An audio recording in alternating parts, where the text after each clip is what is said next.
The sermon today is about getting beyond win-lose thinking. Sadly, this will only be resolved in the courts. That's what a person in our church told me about a conflict here at Church of the Holy City when I was deciding to become the pastor in the summer of 2015. That's hardly a great advertisement for a new pastor, but it accurately described a win-lose mentality that had gripped our church at the time. The church community was made up of 4 very active pillars, far below the minimum 10 you need to have for society. The denomination, seeking to be good fiscal stewards, sought to close down the DC Society and sell the building. But the deed for the building showed it was owned by the denomination, but there was a clause that said it had to be voted on by the local community. So there was a gridlock. Both sides had gathered legal opinions, and lawyers for both sides made a case for their client. And there was some bitterness that was erupting between the two sides. The local community felt they had done all this hard work and they had put their own money in, and that was being ignored by the denomination. And the denomination felt that this local community that had lived in the building rent-free for many years was leaving it vulnerable to theft or disaster. Both sides began to see the other as the other, and they began impugning motives to each other.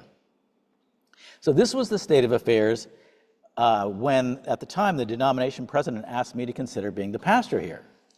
Not a great advertisement for becoming a pastor of a local church.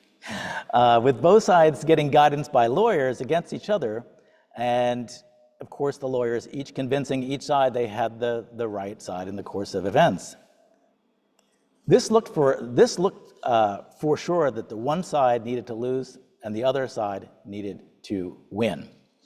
And this is what is called, in this conflict between the church and our congregation, zero-sum thinking. And it is not unusual. All of us engage in what is called zero-sum thinking. It's very natural to human beings to think, I'm on the side of good, and we must win, and they are on the wrong side, and they must lose. It's an us versus them mentality that comes very naturally to us. And we see this us versus them mentality in our foreign policy. For Israel to win, the Palestinians must lose. Or another zero-sum thinking, from the river to the sea, where Israel must be eliminated. Our political system is built on a zero-sum mindset. For Republicans to win, Democrats must lose. And this raises fear on both sides, and it raises the stakes of every election being an existential threat. Yesterday, there was a horrific assassination attempt on former President Donald Trump at a rally. Violence is the ultimate outcome of zero-sum thinking, win-lose thinking. When we are convinced we have everything to lose if the other side wins, we empower people struggling with their own demons toward violence. It was a reminder to us at Church of Holy City, who have pledged to be in that space of bridge building and bringing people together, that we've got to do more work. Zero-sum thinking sees only winners and losers. It's based on a scarcity model of the world, and it leads to short-lived victories at best, and it leads to violence at worst. So this week, I'm on the second to last of the 15 commitments from the book, 15 Commitments of Conscious Leaders. And as we move through the commitments, they do become more challenging, and the 14th was really challenging, and it reads, I commit to creating wins for all solutions. A win for me, a win for others, a win for the organization, a win for the whole. For whatever issues, problems, concerns, or opportunities life gives me. Now, the idea that there can be a win for all is very hard for us because we're not really wired for that. We're more wired for win-lose, zero-sum thinking. So it's a challenge.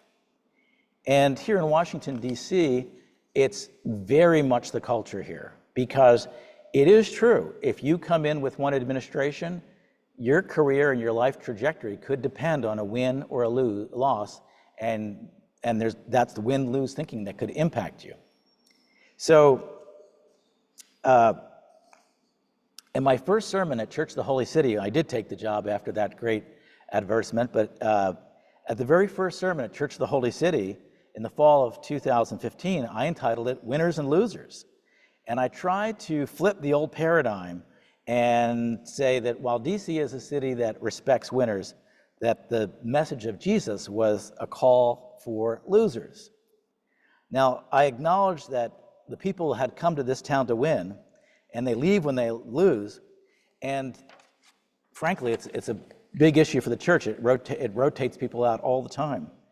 In fact, I found a 1940s Messenger article in the denomination that said, our congregation changes every 4 years, whoever comes. It's really hard to hold a congregation here in Washington. So DC has that ultimate win-lose mentality. And I made the case that if Christianity meant putting yourself second, it meant service to others, it meant that you were living in service to humanity, it meant that you had to be humble, and it really wasn't about just winning and losing in that sense. It was about sometimes being perceived as a loser and having empathy and love for others. And this brings us to this current time that we're at Church of the Holy City. It's a historic moment. This last week, our church building went on sale, onto the market for sale, and this is very sad. There's a lot of grief for all of us. We've talked about this quite a bit in our services and so forth. But underneath the sadness, there's often a mentality that's we're losing, we've lost. Well, there is loss for sure, but could this situation be a win-win-win for all? I'm happy to say that our church shifted from that original win-lose mentality against the denomination to a cooperative win-win strategy. So how did we make a shift over the years? The first step in moving from win-lose mentality to a win-win mentality is to shift our inner motivations, and that's a spiritual process. So you have to really say, I want what's best for the other person, and God, give me the ability to do it, because sometimes it's very hard. We do naturally have to look after ourselves, but we begin with prayer, and we say, God, please shift my motivation. Let me be concerned about the other. So that was the first step. And so our local church community set out to move from the highest motivation. Let's do the highest good. And we were reminded by a quote from Swedenborg that he says, this is how the world works out. He says, the Lord has foreseen and arranged matters in such a way that the more we derive our thoughts and intentions from heavens, the more our inner spirit self opens and takes shape. So when we derive our thoughts from heaven, we shift from a win-lose relationship based on scarcity, and we can shift to asking very powerful questions. In this case, what is God's will? What's our highest purpose? How can we serve God? When we derive our thoughts from heaven, we shift from a win-lose relationship with ourselves. We shift to the possibility that everyone can win. But we also had to shift our view of church. It is very natural to wed ourselves to buildings. Swedenborg here often guides us as well. He said, church, like heaven, is within individuals. So the church in general is made up of people who have church within themselves. There is no church within us unless the truths that we've been taught are grounded in good actions from a caring heart, and therefore grounded in the way we live. In other words, the church is really being motivated by a caring heart.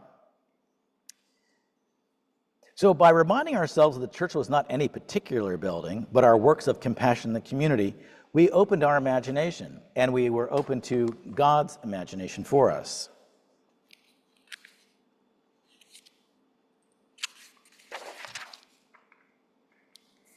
We tried to be a little bit more humble, and we tried to see our blind spots as we worked with the denomination. We asked, what aren't we seeing that isn't accurate?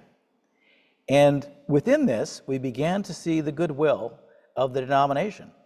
And we began looking at a win-win for all of us. How could we work together? And we worked really hard to repair the building. We spent hundreds of thousands of dollars in repairs to the building. It was in bad shape. It was really completely fixed up, ready to be rented, ready to be used, and we hit the pandemic. And the pandemic of 2 years essentially wiped us out. As you know, for 2 years you couldn't use the building. So that also meant that the plan that we envisioned would have to shift. And we now had a partner in the denomination in thinking things through. We imagined, how do we create a space to match our needs? What new and wonderful thing are we creating?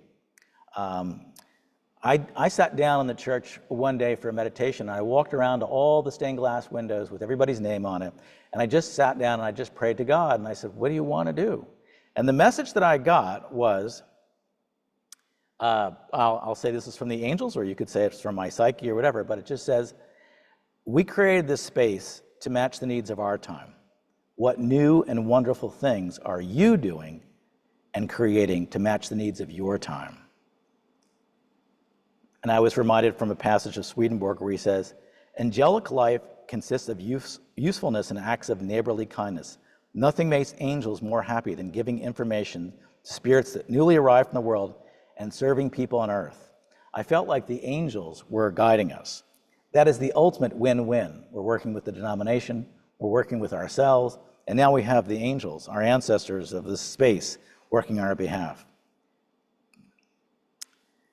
And so with all that, we imagined something new. We engaged in a series of meetings with our board, we did a retreat, and God gave us leadership that was critical for the time on our board with people like Annabelle, Tony, Nikki, Sherry, Ross, and Malcolm, our patriarch. Each member of the board was interested in the greatest good. What could we do? What could we do? And God brought lovely people to our church services like you and inspired us and helped us move forward. So this motivation set the stage. Together, we imagined a win for all. If we left this building, it would be our third move as a community. The first building was where the Senate offices are. That burned down. So what would this third building look like? And how would we meet the needs of our current time? And we looked to a model that was in London called Swedenborg House. Swedenborg House has apartments in it for people who are traveling. It has a lovely kitchen space for food and dinners. It has a lovely worship space, and it rents space too to the community. So what if we created something along those lines in Washington, D.C., so we could reach out to a rising generation who feel, frankly, very lonely and isolated? Could we create a home in the city? This was, we decided, a win for all involved and the greatest use for God. We would also have grant funds to support visions of new spiritual entrepreneurs doing great work, another win. The denomination came to love the vision, and they worked with us, and we worked together. And we worked out the complex legal issues that are so nagging but important, another win. And so I share that case study on this important week for the church because it is a case study of moving from a win-lose scarcity model about the future based in fear to a model of we trust in God and God will guide us to a win for everyone. And this is a win for everyone. Step by step, the church community looked to serve God. The right people came to serve on our board. The right people came to serve the denomination. The purpose to serve God guided our dreams and intentions. We let go of fear, represented in the win-lose thinking. We opened our hearts to imagine a win for all. We didn't end up in the courts having to solve, because the courts are the ultimate win-lose situation. So going forward, we can look to what happens next. We don't know where we're going. We don't know exactly what it looks like. We can imagine things. But by shifting, we are now tapping into God's imagination, providing a win for all. We've moved from fear to trust and trusting in God and knowing that the angels are doing their part. And I'm reminded when I think of this move from win-lose to win for all, of a line from a poem by Rumi. And this is just one line, but I think he sums it up. Out beyond the ideas of wrongdoing and right doing, there is a field. I will meet you there. How about you? What relationships in your life can shift right now that you're involved with from a win-lose to a win for all? How can you shift from a scarcity thinking about your money, about your time, and about your relationships to a win for all? Here's the best part. We don't need to have a plan. We just need to start by shifting our motivation toward good, sincerely asking God for guidance. And step by step, as we saw in this Bible story today of Esau and Jacob, step by step. We don't know the whole path, but we go step by step. We shift to where we move from being stuck to having a more abundant life, and we remember Jesus' words. I came that they may have life, and they may have it more abundantly. Amen.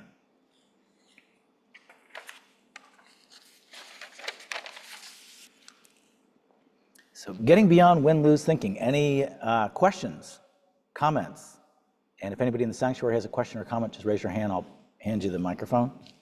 And anybody online, the question or comment?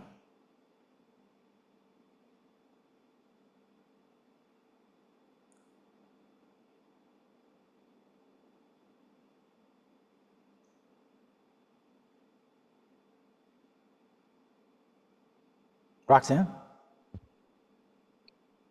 Well, I think in order for this to be successful, I think there has to be the reality that most likely you're not going to get 100% of what you want, and that's okay. It's going to be a negotiation, and that's okay too.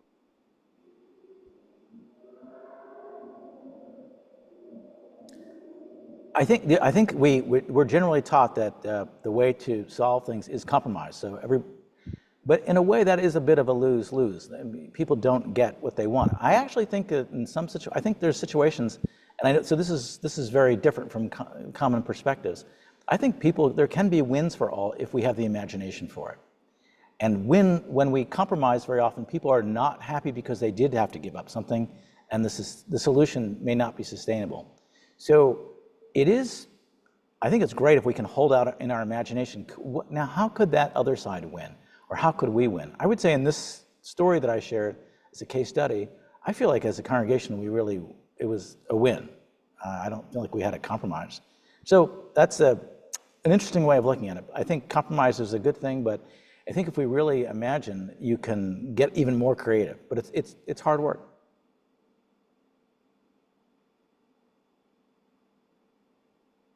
Malcolm? It's funny, as I go back through some of the notes, as I've been doing in recent days, and looking at some of the rather tense exchanges between ourselves, I being the president of the church, putting my name to these sometimes rather tense exchanges in which I insisted that we weren't prepared to give up. I don't know whether I can say even at this point whether I was just plain stubborn or whether I had a faith in the future that was redeemed. I like to think the latter, but in any event, I'm glad that we hung on. Yeah, thanks to your leadership in many ways. Chris? You're on mute. Yeah, first of all, I need to thank you, because I believe that you're being in place now, and I'm looking at this from maybe 10 years, 15 years removed as a person involved from the denominational side. I think that the impetus for moving forward, the vision and so on, I do have to thank you for perhaps guiding folks to come up with this. But also in response to what Malcolm just said, good Lord, Malcolm, I've got like 25 years of paperwork here that you and I had some really interesting exchanges over time. But the truth is that I think that at this point, the trajectory is appropriate and correct and is going to go out into the world as a new initiative, which is what it needs to be, as opposed to this is, our beginnings in the 1890s, and that's what we're supposed to try to continue.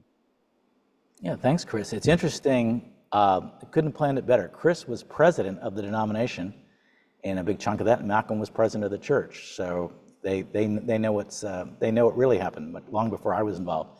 And I should also add, Malcolm is doing a history of the church. There was a history of the church community going back to Capitol Hill by Joe Barnett, who was a Supreme Court justice in the DC court, who bought this property and was the founding board chair. And he wrote a history, and Malcolm is going to write the history for the 20th century to the present. So very, very cool to know your history. David says, have you found a new space? Let me just see what that is. I think might be it. Have you found a new space for the church? And the answer is no, because we won't know what we have to spend, frankly, until we sell this space. So we kind of know what we're looking for, like I kind of described, but I firmly believe it's in the hands of Providence. I'm not really looking right now because I don't think it's wise to look until you're ready in DC, but I think it will be in the hands of Providence that will be, it'll be a wonderful opportunity, but don't know yet. Rich, Yes. my question is, what assumptions and beliefs do you need to have about the other side to engage in negotiations or a conversation around a win-win solution? Ooh, that's a And good is a question. win-win possible every time, do you think? Good. Well, let me see the first one first, and I'll think about the second one. So what do you need? For one thing, and this is really chronic in our culture, and it's chronic in our politics. If we continue with contempt for each other, we will end up in violence. This is just the beginning. I hate to say this, but I've been saying it for a long time. We have to move from contempt to compassion. You can't keep imagining. What you do is you get so worked up about your enemy that you other them, and then you begin to ascribe all kinds of evil motivations, evil behaviors, evil thoughts. And for people who are, frankly, frail minds, they hear that and they're like, okay, this person I can go after, and I can even try to assassinate. So that's the way we're moving. What you need to do is imagine that everybody's created in the image of God, okay, and that everybody that you meet, whether you agree with them on politics or a variety of issues, religion, nationality, whatever your difference is, and there's tons of differences. You have to first start with the imagination. They actually might be, there might be a good person in there. In my experience, in high conflict situations, which I've kind of spent my life working in, there was almost invariably people of goodwill on all sides. And they completely disagreed on certain things. So you do have to shift and say, we might disagree, but doesn't mean you're not a good person and you're not a person. But only when you really look at that person and say, maybe they don't understand. Maybe it's my job to explain this better. Maybe it's my job to help them understand my perspective in a compassionate way. If you take responsibility for it, you can really impact other people. So it does require the imagination that that person is not evil. Okay, then the question is, does it work in all situations? It doesn't. There are situations where you're dealing with pure evil, and it's actually quite rare. But you're dealing with people who are evil, and they're particularly engaging in violence against you. And so you need to defend yourself, and that also is why we have a military that defends us. So there are times when you need force. That's why you need a policeman. At times, it's not going to be a win-win for everybody in a crime scene, for example. But we tend to almost always go right there in our thinking. We always go, that person is, That's one reason why you'll see photographs of all of our presidents with a Hitler mustache over time, because we want to say everybody that we disagree with is Hitler. And we want to immediately put people in the category of evil. And so I would say being involved in those high conflict situations, 2% of the time maybe, or 3% of the time have I met outright evil. That's just in my life, so I'm not saying but I think we tend to move there very quickly. So I think the spiritual exercise is to find the compassion for the other person and the goodwill. Does that answer your question, Katerina? Yes, Thank you, Rich. Brilliant. Thanks. Thank you. Artem, your hand's up.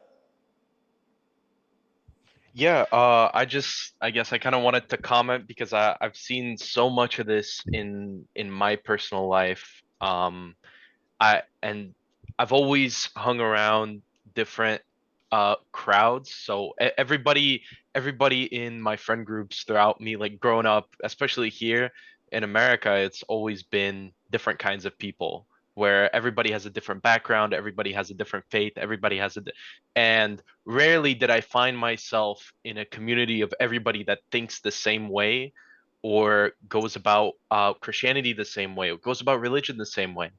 And what what kind of shocked a lot of people, and I've experienced this shock recently, is um how human I am. Because they'll be so somebody will hear that I'm Christian or somebody will hear that I'm like so and so, and they'll think they'll start having assumptions, and we talk, and uh maybe it's a different denomination, or maybe it's a different religion altogether, or maybe it's like differing political opinions, and then we talk and they tell me afterwards, they're like, wow, I can't believe that we agree on so much. Like, wow, that really surprised me. And I'm like, well, yeah, I think we're more similar than we are different in most circumstances, I'd say. Well, Artem, I couldn't agree with you more that we're more similar than we are different. And yet we're being sold as a society that we're very different. And our differences are we can't build bridges across them. And I love your example that people judged you. They knew one thing about you, your faith, and then they kind of, you can imagine what they think when they hear I'm a minister at a cocktail party or an event. It's like, oh boy, we know what those people are like. Or they start apologizing for their language or their relationships. It's like crazy. Because they have an imagination of what a minister is like. It's generally not very good. What you're saying, Artem, is important for all of us to keep in mind. It is human nature to judge people based on very little information. We do it based on skin color. We do it based on religion. We do it based on gender. We do it based on sexual orientation. Tell me who you voted for, and I'll know all about you. We do it by who you vote for. We have all kinds of ways of our brains really wanting to simplify things. So we generalize and we judge. That's what we can take responsibility in our own life and become curious when someone has a different perspective like you're doing, Artem, and just say, wow, they believe like the absolute opposite of me. I wonder how they came to that. I'd be curious to learn. If you ask how instead of why, it's a big difference. If you ask why, you put people on the defensive. Why do you believe that? But if you ask, how did you come to that position? You'll be fascinated to hear a story, someone's life story probably, that brought them to that moment. And you've opened up a dialogue. So good for you, Artem, for being in diverse groups and seeking inclusion, because as I always say in the training that I do, diversity is a reality, but inclusion is a skill. And when we don't have it, it generally leads to chaos and sometimes violence. So what we need now is that skill of inclusion, because diversity is just a reality. We're a very diverse world. Roxanne, you have your hand up. Yeah, I've mentioned a couple of times that I've been working on my relationship with Trump. In the event that he wins, I want to be happy. And so I have been working on that, because yesterday when he was almost killed, it was much more upsetting for me than I would have anticipated. And then again, when I spoke with my sister this morning, I was upset because the things that I'm hearing about, killing Trump and all of that, it just has really kind of rattled me. And I don't know if I would have gotten to that place if I hadn't been intentional about working on my relationship with Trump. And I've taken a little bit of fire for doing that myself, but I want to be happy for the next 4 years, regardless of what the, the election, whatever way it goes. But yeah, I'm actually able to see goodness in him. And it took some work, but I've been able to do that. Yeah, it does take work, and I think the political party leaders tend to be the avatars for what can be hatred, and you do get to the point where we're seeing in surveys where people are saying, "I wish the other side were dead," or they would just die off. So once you get to that, you've really othered, half the country, and that's a very dangerous energy, because that's hatred. Yeah. So I appreciate you're working on it. It's important. It's important work. Yeah, and if it's like I doubt very much I will ever encounter Trump in my life, but I certainly, how do I want to say this? He will probably never encounter me, but I certainly will be encountering him. Mm-hmm. So I would like for all my encounters to be very peaceful and filled with love. Yeah, when you do that, you're taking what Jesus said seriously. And that's the song we played at the beginning of the service, which is to love your enemies. And that's what he taught that was so radical. And forgiveness of people that we disagree with. That's a spiritual gift that we can tap into. It's not from within us. So I appreciate your work on that. I do a lot of work with my guardian angel as well. Excellent. I think we should all, engage with our guardian angels. I guess I'm done with my preaching for today. Thank you. Thank you. Good insights. Anybody else with a question? Anybody here in the sanctuary with a question? Do you have a question? Do you mind just taking the microphone so people can hear you? This is Mateus. Yeah, hi. So my question is just generally, I think this is in the political realm. A lot of the win-lose mentality that you're describing, and a lot of the kind of I think tribalism almost. I think it comes down to political elites, or even maybe the country as a whole, not really taking into thinking about the common good anymore. It's more about partisan and self-interest in some way. And I think that that's really what's kind of rotting the core of politics, is that the idea of public servants doing the common good just is inexistent now, and it's immediately political. When Trump got shot, congressional Republicans were immediately holding some emergency session to yell at the Secret Service or whatever. And I don't know. So there's this sense of us versus them, and we're not actually serving the common good. And I just wonder where where that comes from.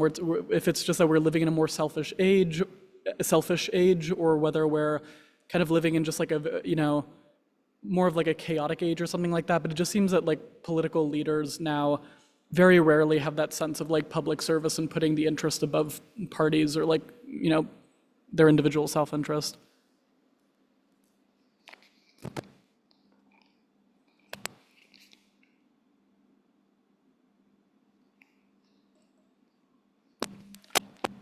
So if I've got your question right, I think you're curious, is this new, or where is this coming from? And in politics, I think that we've got really diverse worldviews that more than we've ever had. So people really see the truth differently, they see the world differently. And so I think they're actually very afraid of these other worldviews. And they really believe that if that worldview succeeds, I will be personally threatened and eliminated. If you're just as a quick example, if you're coming from, say, an evangelical Christian traditional worldview, you could see postmodern progressive, gay rights, things like that, extremely threatening, and say, and they're going to come for our church, and that's what people are telling them, and they're going to tell you can't raise your kids a certain way, and your kids are going to be taught transgender rights in your school, and so that's against everything we stand for. And if those people win, they're going to force this on us or put us in jail. This is the mentality. So I'm scared to death. If you're in a postmodern progressive like the LGBT community, you're like, if these people win, or if your issue is abortion rights, we're going to have a theocracy. And that theocracy, I will be put in jail or I will be denied my rights. So it's that, those are just an example. Those are like, those stories that we tell about the other are very threatening. And we haven't really had this many of them at the same time, this amount of diversity, with not anybody really teaching inclusion. One of the challenges of our political system is the way it was set up. It is sort of a Coke versus Pepsi kind of deal, meaning there's just two options. Whenever you get in a situation where you give people two options, it's the most common strategy for winning is demonizing the opposition. So, you know, you have to say that's the worst product, and ours is the best. And right now we're in a situation where, if you notice, the political parties aren't speaking about what their vision for the country is. They're speaking about the danger of the other party. And when I talk to people who are on the fence, they almost always talk about the danger, how they're weighing the danger. Not like, oh, I'm so excited about that positive agenda. So there's a lot of fear. And with social media and with a lot of money being made by fostering the contempt with the whole industry on social media and TV stations, their whole business model is to scare you. That clicks, that's what you watch, and unfortunately that's driving it too. We haven't really had that either. So does that explain maybe where it's coming from? I think it's this is an unusual time. History has some cycles in it. The Civil War would have been a horrible time, right? We literally went to killing each other. And there's a lot of bizarre parallels to 1968. I was just saying the other day to somebody, 1968, Democratic Party was divided over a war, and they were going to Chicago with a candidate who stepped out of the race and opened up the convention. Very strange, right? And then I said, but in 68, there were assassinations. It's very bizarre. So we have some cycles that are repeating when there's intensity like we are right now. So it's not completely ahistoric, but I think it is more complicated. Roxanne, I see you hand up for a third time, but I want to see if anybody else has any. Rich, I questions. want to point your attention to some great comments in the chat. Oh, okay. Look, can you read them? Sure. Ed says, I know this may be the wrong approach, but sometimes in the political space, it is easier for me to just disengage completely. Easier to avoid that hate the other side approach. Do you want to respond to that before I read the other one? Yes, just real quickly, Ed, that's what I often call the skunk effect. You know, a skunk comes in the room, lets out the smell, and everybody wants to run away. That's what ideologues do in politics.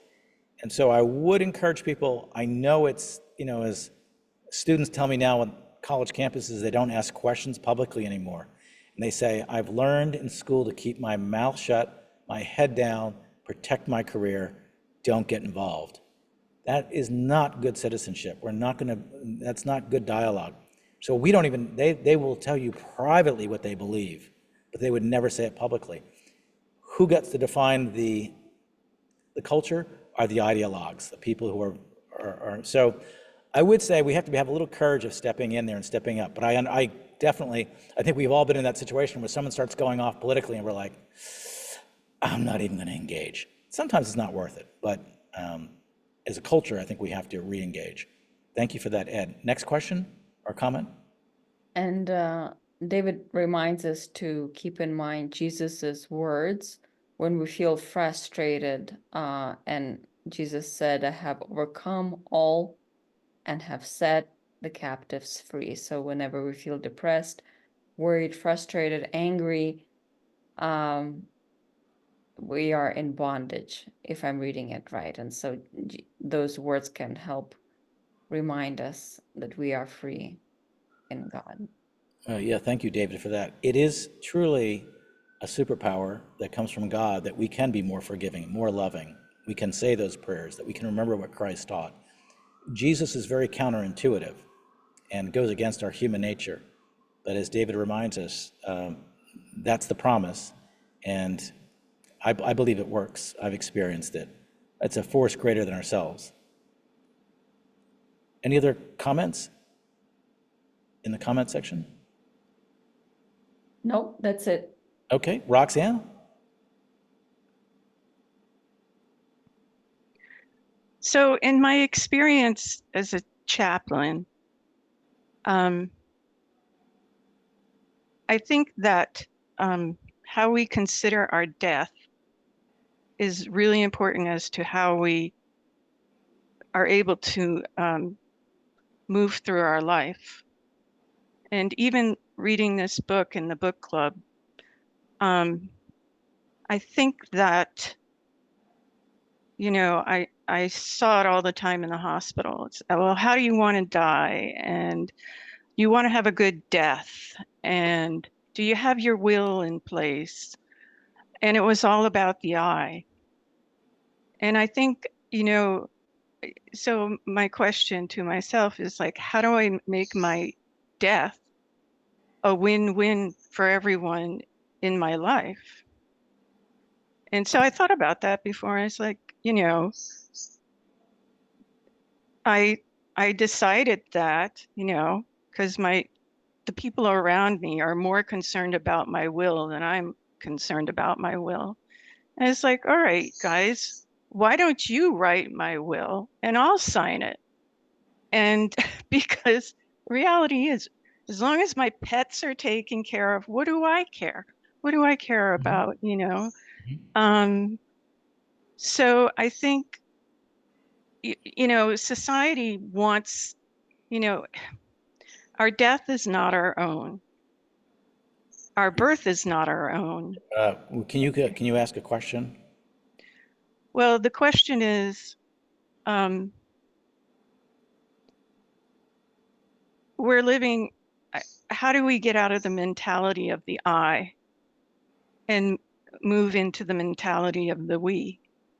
Yeah, I think that's a great question. I think the win-lose is an I way of thinking, and it's scarcity and it's natural. I think the win-win-win is when everybody wins is a them. And I do think death is a very interesting focus. If you focus on your death, as you're saying, it does help you guide your life. And I would say one of the great blessings as a pastor, you do get invited into a lot of death. Isn't that right? So I get called into that time. And it's a blessing to believe what I do believe in my deepest heart, that that person is going to another space. So I don't feel the intense sadness. There's grief and sadness, and I can minister to people. But I think even death can be a win-win situation, which most people look at as a complete loss. We're kind of taught it's complete loss. So thank you for bringing that into it.